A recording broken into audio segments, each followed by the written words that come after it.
உரிமைக்காலம் பார்வையாளர்கள் அனைவருக்கும் வணக்கம்.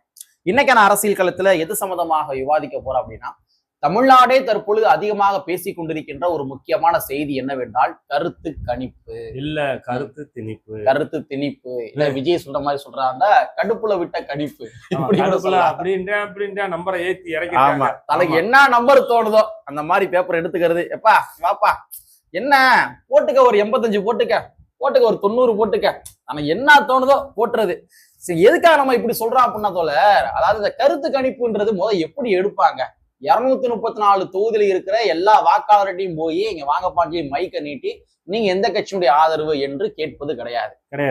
ஒரு குறிப்பிட்ட ஒரு தொகுதியில ஒரு 10 நபரோ 15 நபரோ 100 நபரோ அந்த மாதிரி ஆட்களை எடுத்து எல்லா தொகுதியிலையும் 100 நபர்கிட்ட கருத்து கணிப்பு கேட்டு அதன் அடிப்படையில் நான் இத்தனை பேர் வரக்கூடுன்ற மாதிரி போடுவாங்க. இது அவங்க யாரை பார்த்து தேர்ந்தெடுக்கிறாங்கன்ற கூட ஒண்ணு இருக்குல்ல. ஆமா, ஏதாவது திமுகவுடைய கூட்டம் நடந்துக்கு இருக்கும், அந்த இடத்துல போய் மைக்க நீட்டி யாருக்கு ஓட்டு போடுவீங்க கேட்டா என்ன சொல்லுவாங்க? திமுகவுக்கே ஓட்டு போடுவாங்க. அந்த மாதிரி வச்சிருக்காங்க, அந்த இடத்துல போய் வெள்ளை சட்டை காக்கி பண்ண நிக்கிறாங்க ஒரு 20 பேர் நான் விஜய்க்கு விசிலுக்கு போடுவேன் அப்படின்னு சொல்லுவாங்க. அதனால இந்த கருத்து கணிப்புகள் அப்படிலாம் பார்த்தோம்னா அது உண்மையாவே சொல்ல போறதா இருந்தா கருத்து திணிப்பு தலைவன் சொன்ன மாதிரி, அப்புறம் நம்ம விஜய் சொன்ன மாதிரி கடுப்புல விட்ட கணிப்பு அப்படின்ற மாதிரி எடுத்துக்கொள்ள முடியும். சரிங்களா? சரி, ஓகே. பட் இருந்தாலும் என்ன பண்ணிக்கானா, கருத்து கணிப்பு அப்படின்ற பேர்ல இன்னைக்கு ஒரு சில லிஸ்ட் வெளியிட்டு இருக்காங்க. சோ அந்த லிஸ்ட்ல எந்தெந்த கட்சிகள் எவ்வளவு சீட்டுகள் வாங்கி இருக்கின்றார்கள் அப்படின்றத அவங்க தெரியப்படுத்தி இருக்கின்றார்கள் அப்படின்றத இந்த காணொலியில கொஞ்சம் டீகோடிங் பண்ணி நாம நம்மளுடைய பார்வை அடிப்பில் பார்த்தலாம். சரிங்களா? நண்பர் அனைவருக்கும் உரிமைக்கான மலைக்காட்சியின் சார்பாக இனிய வணக்கம். நாங்க இப்படி பார்த்துட்டோம், இனி ஜென்மத்துக்கும் எங்களால குடிய முடியாது, அதனால நாங்க சண்டை போட போறோம். தோழர், கருத்து கணிப்பு அப்படின்னா இது ஒரு அரசாங்கமே முன்னாடி நின்று எடுப்பது கிடையாது. தெளிவுபடுத்திடுவோம். ஒரு தேர்தல் ஆணையமே முன்னாடி நின்று அவங்க எடுப்பது கிடையாது. இல்ல அரசாங்கத்துடைய டையப் வச்சு இங்க கருத்து கணிப்பு அப்படின்ற பேர்ல இங்க யாரும் வெளியிடுவது கிடையாது. சரிங்களா? எல்லாமே ஒரு பிரைவேட் நிறுவனங்கள் தான் டேட்டாவை கலெக்ட் பண்ணி, பிரைவேட் நிறுவனம் என்னன்னா ஒரு அஜெண்டா செட் பண்றாங்க. அப்படிதான் நான் பாக்குறேன். ஏன்னா ஒரு கவர்மெண்டா இருந்தா ஒரு உண்மையான ஃபேக்டா இருக்கும். ஒரு பிரைவேட் நிறுவனம் யாருக்கு சாதகமா இருக்கும் அப்படின்னு பார்த்தோம்னா, யாருக்கு சாதகம், யாரு காசு கொடுக்குறாங்களோ அவங்க சாதகமா இருக்கிறோம். யாரு காசு கொடுக்குறாங்களோ அவங்க சாதகமா எழுதிட்டு போய்கிட்டே இருப்பாங்க. வரலாறு நம்ம அப்படிதான் பாத்துக்க இருக்கோம். இந்த கருத்து கணிப்புன்ற பேர்ல வெளியிடுகின்ற அந்த நிறுவனங்களுடைய அந்த கணிப்புகள் எல்லாமே உண்மையா இருக்கின்றதா அப்படின்னு கேட்டா முக்கால்வாசி உண்மையாக இருந்தது கிடையாது. இதான் ரியல் ஃபேக்ட். ஒண்ணு இல்லைங்க, நானே என்னுடைய சேனலுடைய லோகோ போட்டுக்கிட்டு இந்த இடத்துல இந்த கட்சி இவ்வளவு வாங்கும், இந்த கட்சி இவ்வளவு வாங்கும் அப்படின்ற மாதிரி ஏன் இஷ்டத்துக்கு போட்டா அதுவும் கருத்து கணிப்பு தானே. அப்படின்றப்ப இந்த கருத்து கணிப்பு அப்படின்றலாம் முழுக்க கருத்து கணிப்பு கிடையாது, கடுப்புல விட்ட கணிப்பு இல்லாட்டி கருத்து திணிப்பு என்பதாகத்தான் எடுத்துக்கொள்ள முடியும். சரிங்களா? சரி, நம்ம ஒரு பர்டிகுலர் நிறுவனத்தினுடைய ஒரு கருத்து கணிப்பு வெளியிட்டு இருக்காங்க. அந்த நிறுவனத்தினுடைய கருத்து கணிப்பு எந்த அளவுக்கு இருக்கு அப்படின்றத பார்க்க போறோம். அதுக்கு டைரக்ட் ஆப்போசிட்ல இன்னொரு நிறுவனம் என்ன பண்ணிருக்காங்க, ஒரு கருத்து கணிப்பு வெளியிட்டு இருக்காங்க. அவங்களும் என்ன கருத்து வெளியிட்டு இருக்காங்க அப்படின்றத பார்த்துருவோம். முதல்ல அக்சஸ் மை இந்தியா அப்படின்னு சொல்லி ஒரு நிறுவனம். சோ அந்த நிறுவனம் திராவிட முன்னேற்ற கழகம் 125 இருந்து 145 தொகுதியை வெற்றி பெறுவாங்க அப்படின்ற மாதிரி சொல்றாங்க. அடுத்து அதிமுக 65 இருந்து 80 தொகுதிகளை வெற்றி பெறக்கூடும் அப்படின்ற மாதிரி சொல்றாங்க. அடுத்து தமிழக வெற்றி கழகம் அவங்க 18 இருந்து 24 தொகுதி வரைக்கும் வெற்றி பெறக்கூடும் அப்படின்ற மாதிரி சொல்றாங்க. சோ இதை நீங்க எப்படி பாக்குறீங்க தோழர்? கைதட்டிக்கிறேன் தோழர். எதுக்கு தெரியுமா? விஜய் ஒரு இடத்துல ஜெயிக்க மாட்டாங்கன்னு சொன்னாங்க. ஆனா இதுவே கருத்து திணிப்புதான். இருந்தாலும் 18 இருந்து 24 ஜெயிப்பாருன்னு சொல்றாங்கல்ல, அதுக்காக நான் என்ன சொல்றேன் அப்படின்னா, ஏப்பா எம்எல்ஏ ஒரு 20 பேருக்கு மேல டபுள் டிஜிட்ல வருவாங்கப்பா அப்படின்னு ஒரு கருத்தை திணிச்சிருக்கீங்க. அதுக்கு நான் கைதட்டுறேன். ஆனா என்னுடைய பார்வையில விஜய் 50-60 தொகுதிக்கு மேல ஜெயிப்பாரு. அதுக்காக நான் என்ன செய்யறேன், முதல்ல அவர் இத்தனை தொகுதி வருவான்னு சொன்னதுக்கு வாழ்த்துக்கள். ஆனா அவர் நீங்க சொன்ன மாதிரி வரமாட்டாரு, கூடுதலா வருவாரு அப்படின்றது என்னுடைய கணிப்பு. உங்களுடைய கணிப்பு கிடையாது, உங்களுடைய கணிப்பாவே இருக்கட்டும். அதே மாதிரி உங்களுடைய கணிப்பை ஒத்து போற மாதிரி இன்னொரு நிறுவனம் கூட என்ன பண்ணிருக்காங்க, டேட்டா சொல்லிருக்காங்க. அது இன்னும் டேட்டா சொல்லி நீங்க சொல்றீங்களா 56 தொகுதி கிட்ட வருவாரு சொல்றீங்க இல்லையா? அந்த தொகுதியை விஜய் அவர்கள் பெறக்கூடும் அப்படின்ற மாதிரி இன்னொரு நிறுவனம் கூட என்ன பண்ணிருக்காங்க கருத்து சொல்லிருக்காங்க. அது என்னன்றத நான் அந்த டேட்டாவுக்கு வாழ்த்துக்கள் தலைவா, உனக்கு வாழ்த்துக்கள் தலைவா. சொன்னது அந்த டேட்டா என்னன்றதை நான் அடுத்து சொல்றேன். பட் அதுக்கு முன்னாடி இந்த அக்சஸ் மை இந்தியா அவங்க எடுத்த அந்த கருத்து கணிப்பு இருக்கு இல்லையா, அந்த கருத்து கணிப்புல நம்மளுடைய பார்வை என்னன்றதை நான் என்னுடைய பார்வையை பதிவு பண்ணிடுறேன்.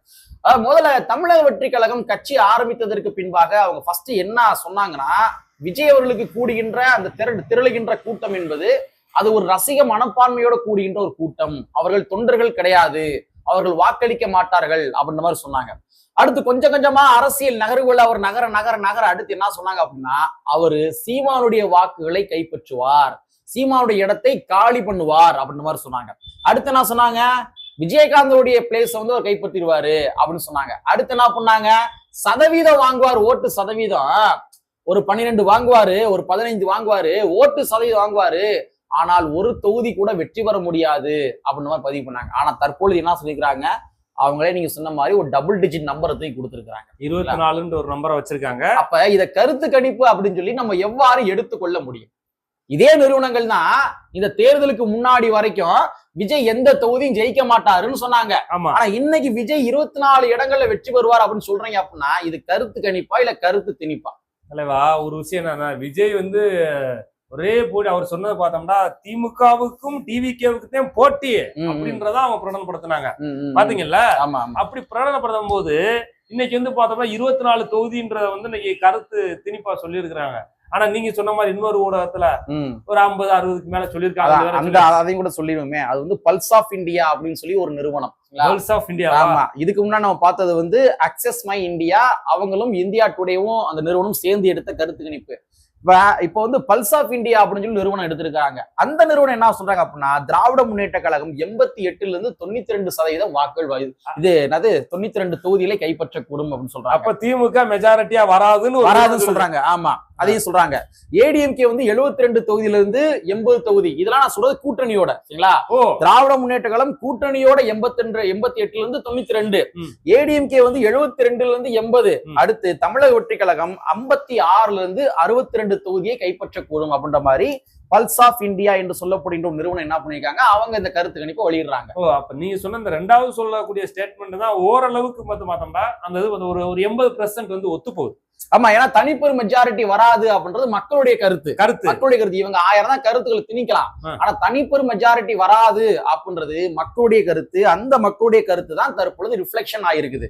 சோ திராவிட முன்னேற்ற கழகம் 88 இருந்து 92, 88 இருந்து 92 தொகுதிகள். கூட்டணி கட்சிகள் எத்தனை வரும்னு சொல்லியிருக்காங்க. கூட்டணி கட்சிகள் மொத்தம் 18. அவங்க தனியா சொல்லல. ஆனா கூட்டணி கட்சிகள் வித்து கூட்டணி கட்சின்ற ஒரு கிரைட்டீரியா சேர்க்கிறாங்க. அப்ப வித்து கூட்டணி கட்சிகள் அப்படின்னா கூட்டணி கட்சிகளும் அதுக்குள்ள வெற்றி பெறாங்க அப்படின்றது உறுதியாகுது. ஏறக்குறைய வந்து ஒரு 15 to 18 தொகுதிகள் வந்து திமுக கூட்டணி கட்சிகள் வெற்றி பெறுகிறார்கள். அப்படி என்றால் திமுக 70 தொகுதி தான் வர முடியும். இதுதான் உண்மையான விஷயம். இருக்கலாம். அப்படி வருகிற பொழுது வந்து பார்த்தோம்னா தொங்கு சட்டமன்றம் உருவாகும் என்று சொல்லுகிறீர்கள். ஆமா, அது தொங்கு சட்டமன்றத்தை நோக்கிதான் இந்த எக்ஸிட் போலுடைய கருத்து கணிப்பு வந்து இருக்கின்றது. தொங்கு சட்டமன்றம் தான் வரும், தனிப்பெரும் மெஜாரிட்டி யாருக்கு வராது. சோ அடுத்த கட்டமாக ஆட்சி அதிகாரத்தை நோக்கி நகருவதற்கான ஒரு சூழல் உருவாகி கொண்டிருக்கின்றது அப்படின்றது இது மூலமா தெரிகின்றது. இப்ப நீங்க சொல்றத பாக்கல, அந்த கூட்டணி கட்சி எல்லாம் இருப்பாங்கல்ல, திமுக கூட்டணி கட்சியில தனிச்சின்னத்துல நிப்பாங்க, அதிமுக கூட்டணி கட்சியில தனிச்சின்னத்துல நிக்கிறாங்க. அப்ப இவங்க எல்லாம் அமைச்சராவதற்கு வாய்ப்பு இருக்குதா? நிச்சயமா. தேர்தலுக்கு பின்னாடி கூட ஏன் கூட்டணி உருவான என்ன, பல இடங்கள்ல தேர்தலுக்கு பின்னாடி கூட கூட்டணி உருவாயிருக்கின்றதே. இப்ப தனிப்பெரும் மெஜாரிட்டியில வந்து யாரும் வர முடியாது. அப்ப திராவிட முன்னேற்ற கழகத்துல இருக்கிற கூட்டணி கட்சிகளோ, அதிமுக இருக்கிற கூட்டணி கட்சிகளோ, அதே மாதிரி வந்து இவங்க எல்லாம் சேர்ந்து தாவேக்காக ஆதரவு கொடுத்தாலும் கொடுத்ததான், ஆதரவு கொடுத்து டெப்டி சிஎம் ஆனாலும் ஆனதான், அது மறுக்க முடியாது. ஒண்ணு இல்லைங்க, நான் வந்து ஒரு இப்ப உதாரணத்துக்கு எடுத்துக்கிறோமே, கம்யூனிஸ்ட் இருக்காங்க, 2 கம்யூனிஸ்ட் இருக்காங்க. 2 கம்யூனிஸ்டுமே வந்து 5 தொகுதி கொடுத்துருக்காங்க. இந்த 5 தொகுதியும் ஜெயிச்சாங்க வச்சுக்கோங்க. காங்கிரஸ்க்கு எத்தனை சீட்டு? 28. 28ல அவங்க வந்து ஒரு 15 வந்துடுறாங்க வச்சுக்கோங்க. உதாரணம் சொல்றேன், ஒரு 15 வந்துடுறாங்க வச்சுக்கோங்க. அப்ப 15 வந்துடுறாங்க. இங்க காங்கிரஸ், இங்க கம்யூனிஸ்ட் வந்து ஒரு 10 தொகுதி ஜெயிச்சாங்க அப்படின்னா அப்ப ஏறக்குறைய 25 தொகுதி. அப்ப இந்த 25 தொகுதி என்ன பண்ணுவாங்க, திராவிட முன்னேற்ற கழகம் ஆட்சி அமைப்பதாக இருந்தா அவங்க ஆதரவு கேட்பாங்க. அவருக்கு ஒருவேளை ஆதரவு வந்து இவங்க தரமாட்டோம், எனக்கு ஆட்சி ஏதாவது பங்கு கொடு அப்படின்ற மாதிரி ஒரு விடாப்படியாக இவங்க நின்று விட்டார்கள் என்றால் அப்ப வந்து அந்த தேர்தல் களம் எதை நோக்கி நகரும்? அப்ப கூட்டாட்சி நோக்கி நீ தந்துதான் ஆகணும். அப்ப நீ தரவில்லை என்றால் நான் அடுத்த கட்டமாக யார்கிட்ட போவேன் அப்படின்னா அவங்க தமிழக வெற்றி கழகத்தோட போனாலும் போனதான். ஏன்னா தமிழக வெற்றி கழகத்தை வந்து நீங்க அக்யூஸ் பண்ண முடியாது. இங்க அவரை வந்து நீங்க அக்யூஸே பண்ண முடியாது, அவரை வந்து ஊழல் குற்றச்சாட்டு சொல்ல முடியாது, எந்த குற்றச்சாட்டும் கிடையாது. இதை நான் சொல்லல, விசிகா நிறுவனர் நம்ம திருமாவளவன் கூட பாண்டே கொடுத்த பேட்டியில வந்து என்ன சொல்லிருக்காரு, அவர் வந்து ஒரு ஃப்ரெஷர்ன்ற பதிவு பண்ணியிருக்காரு. அப்படிங்கிற பட்சத்துல ஒருவேளை நீ ஆட்சியிலும் அதிகாரத்தில் பங்கு தரவில்லை என்றால் நான் தமிழக வெற்றி கழகத்துக்குள்ள போயிருவேன், போய் நான் வந்து அங்க அவருக்கு ஆதரவு கொடுத்து நான் ஆட்சி அதிகாரத்தை உட்கார வைப்பேன். இல்ல அதிமுக சில கட்சிகள் வந்து கூட தமிழக வெற்றிகளுக்கு ஆதரவு கொடுத்து அவர் ஆட்சி அதிகாரத்து வந்தது தானே. இல்ல நீ சொல்ற பாயிண்ட் கிறிஸ்தோடங்க நீங்க தமிழகத்தினுடைய அந்த காங்கிரஸ் கரெக்டா சொன்னீங்க. என்ன சொல்லியிருக்காரு, நாங்க இதுவரைக்கும் நடுநிலையாவே இருந்துட்டோம், நடுநிலை கட்சியா இருந்துட்டோம், இனிமேல் நான் நடுநிலையா இருக்க மாட்டேன்னு ஒரு இக்கு வச்சு இன்னைக்கு ஒரு பேட்டி கொடுத்திருக்காரு. நான் எடுத்தா 2 அரசியல் எடுப்பேன், ஒண்ணு எதிர்கட்சியா இருக்கணும் இல்ல ஆளுங்கட்சியா இருக்கணும். நான் ஒண்ணு எதிர்கட்சியா இருப்பேன்னா என்ன, ஆளு எந்த கட்சி ஆட்சிக்கு வந்தாலும் அந்த கட்சியை எதிர்த்து கேள்வி கேட்கின்ற நிலைமைக்கு நான் வருவேன். ஆமா, நான் நடுநிலையா இருக்க மாட்டேன், எதிர்த்து கேள்வி கேட்பேன் அப்படின்ற பதிவு பண்றாரு. இல்ல நானு ஆளுங்கட்சி என்ன ஆட்சி அதிகாரத்து பங்கு, நீ ஆட்சி அதிகாரத்துல பங்கு தரலாம் அப்படின்னா நான் என்ன பண்ணுவேன், நான் எதிர்கட்சியாவே வேலையை பார்ப்பேன். இதத்தான் வந்து கிறிஸ்தோடங்களை பதிவு பண்ணிக்காரு. அப்ப இந்த என்னது பல்ஸ் ஆஃப் இந்தியா என்று சொல்லப்படுகின்ற அந்த நிறுவனம் எடுத்த கருத்து கணிப்பு என்பது கூட்டாட்சி தத்துவத்தை நோக்கி நகருகின்ற ஒரு சூழல் தான் உருவாயிருக்கின்றது என்பதாகத்தான் பார்க்க முடிகின்றது. நீங்க இப்படி ஒரு ஸ்ட்ராட்டஜி சொல்றீங்க, நான் ஒரு ஸ்ட்ராட்டஜி சொல்றேன். இன்னைக்கு திமுக வந்து பார்த்தோம்னா இடதுசாரி எல்லாம் ஒன்றிணைத்து இன்னைக்கு தேர்தல் களத்துல நிக்கிறாங்க. இப்படி வந்து மைனாரிட்டியா திமுக மாறுகிற பொழுது இப்ப காங்கிரஸ் இருக்கிறாங்க, காங்கிரஸை விட அதிமுக ஒரு பிஜேபி ஒரு கூடுதலான இடம் ஜெயிச்சிருக்காங்கன்னு வச்சுக்கிறோம். சரி, ஏன்னா அதே மாதிரி வேற கட்சிகளும் கூட்டணியில இருப்பாங்கல்ல, அவங்களும் ஜெயிச்சுக்கிறாங்கன்னு வச்சுக்கிறோம். அந்த டயத்துல அவங்க அதிமுகவுக்கு ஆதரவு தருவாங்களா, இல்ல திமுக வந்து நம்மளை விட்டு இவங்க எல்லாம் ஓவரா போறான்னு சொல்லிட்டு அவங்கள கூப்பிட்டு பிஜேபியோட போறது கூட திமுகவுக்கு வாய்ப்பு இருக்குல்ல? நான் இல்ல கிறிஸ்தோடங்கர் வந்து இந்த ஸ்டாண்டர்ட் இல்ல கிறிஸ்தோடங்க இப்படி ஒரு ஸ்டாண்ட் எடுக்கும் போது கண்டிப்பா வந்து ஒரு இந்த 4ஆம் தேதி பின்னாடி பெரிய மாற்றம் அரசியல் நிகழும். இல்ல நீங்க சொல்ற உண்மையான பாயிண்ட், நான் அதை வந்து ஒத்துக்கிறேன். நான் அது மறுப்பதுக்காக இடையில போகல, உண்மையா நீங்க சொல்றது கரெக்ட் தான், கண்டிப்பா போடுங்க. ஏன்னா இல்ல அப்படி ஒரு சூழல் வரும்போது கிறிஸ்தோடங்களுடைய ஸ்டாண்ட் வந்து பார்த்தோம்னா கண்டிப்பா வந்து பார்த்தோம்னா அதிகாரத்துல பங்கு வைப்பாரு. திமுக தருமானா தராது, அப்படி தராத பட்சத்துல அவர் ஒரு ஸ்டாண்ட் எடுப்பாரு.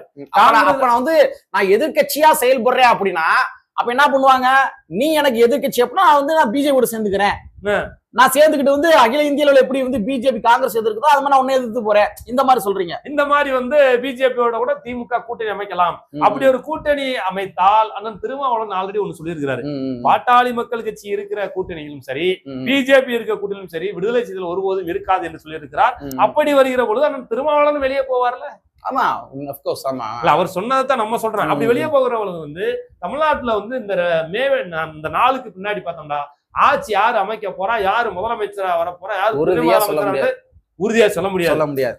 நீங்க சொன்னது ரொம்ப முக்கியமான பாயிண்ட் தோழர். அதாவது நீங்க அண்ணன் திருமாவளவன்கிட்ட நீங்க போய் கேட்டீங்க அப்படின்னா பாஜக பாமக இருக்கிற இடத்துல நாங்க ஒருபோதும் இருக்க மாட்டோம் அப்படின்றத ஒரு ஆணித்தனமா பதிவு செய்யக்கூடிய ஒரு நபர்.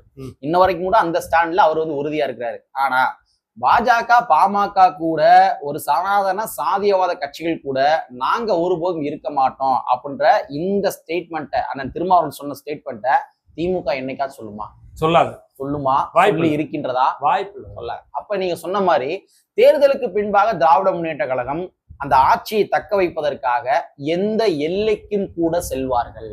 எல்லைக்குன்னா வா பாஜகவை நானே சேர்த்துக்கிறேன், வா எதுக்கு கஷ்டப்பட்டுக்கிட்டு வா.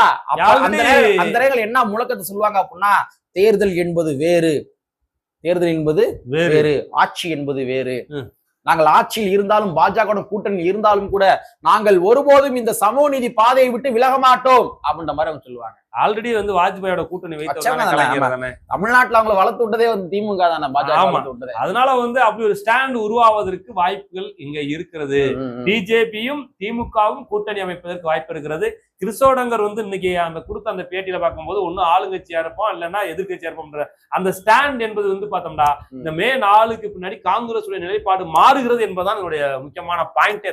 அவங்க ஆரம்பத்துல இருந்தே அந்த நிலைப்பாடுல இருக்கிறாங்க. இந்த தேர்தல் இப்ப நீங்க எலெக்ஷன்ல ஏன் இது மாறுதுன்னு சொல்லுங்க. நாடாளுமன்ற தேர்தலுக்கு வந்து அவங்க வந்து கணிசமா வந்து கேரளால நிறைய இடங்கள்ல ஜெயிக்கணும், புதுச்சேரியில கைப்பற்றணும், அப்ப தமிழ்நாட்டிலையும் கைப்பற்றணும். அப்ப 3 மாநிலத்திலேயும் வந்து நாடாளுமன்றத்துல வந்து அதிக எண்ணிக்கை பெற வேணும் அப்படின்னா விஜயோடைய சப்போர்ட் தேவை இருக்கு. அடுத்த நாடாளுமன்ற எலெக்ஷன் தயாராகிறாங்க.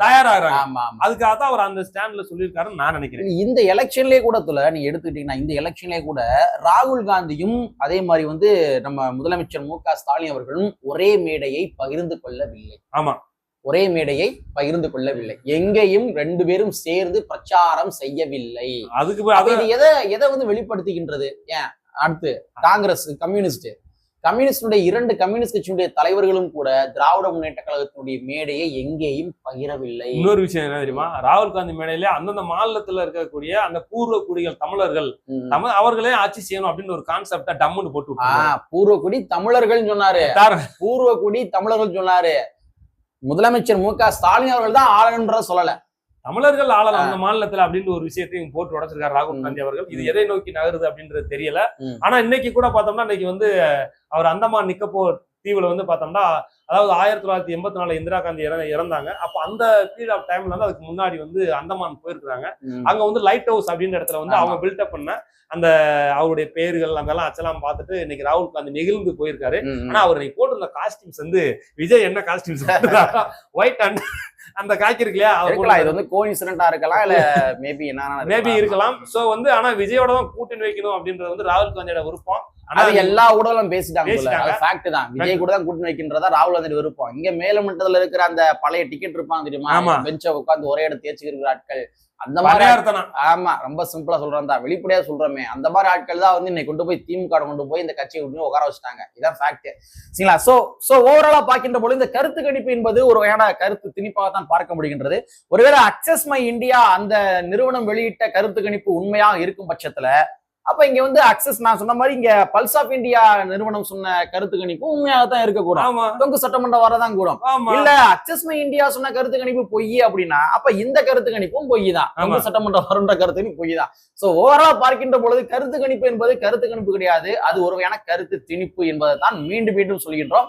சோ வருகின்ற மே 4ஆம் தேதி எலெக்ஷன் ரிசல்ட் எப்படி வருதோ அதனை பொறுத்துதான் அந்த கருத்து கணிப்பு உண்மையா பொய்யா என்பதனை நம்மால் உறுதியாக கூற முடியும். மே 10 மணி காலை 10 மணிக்கு 11 மணிக்கு கணிச்சு சொல்றேன் தெரியுமா, அதுதான் உண்மை. அதனால இந்த அது வரைக்கும் திணிப்பு, இந்த உட்டாலங்கடி எல்லாம் நம்ப வேண்டாம் என்பதனை கூறிக்கொண்டு, சோ வந்து ஆட்சி அதிகாரத்தில் பங்கு பெற போகின்ற கட்சிகள் அனைத்து கட்சிகளுக்கும் எங்களுடைய நெஞ்சம் நிறைந்த வாழ்த்துக்களை தெரிவித்துக் கொண்டு, கற்பை கொண்டு போய் புரட்சி செய்து புரட்சி அமைப்புடைய வரியை கூறிக்கொண்டு நிறைவு செய்கின்றோம். நன்றி, வணக்கம்.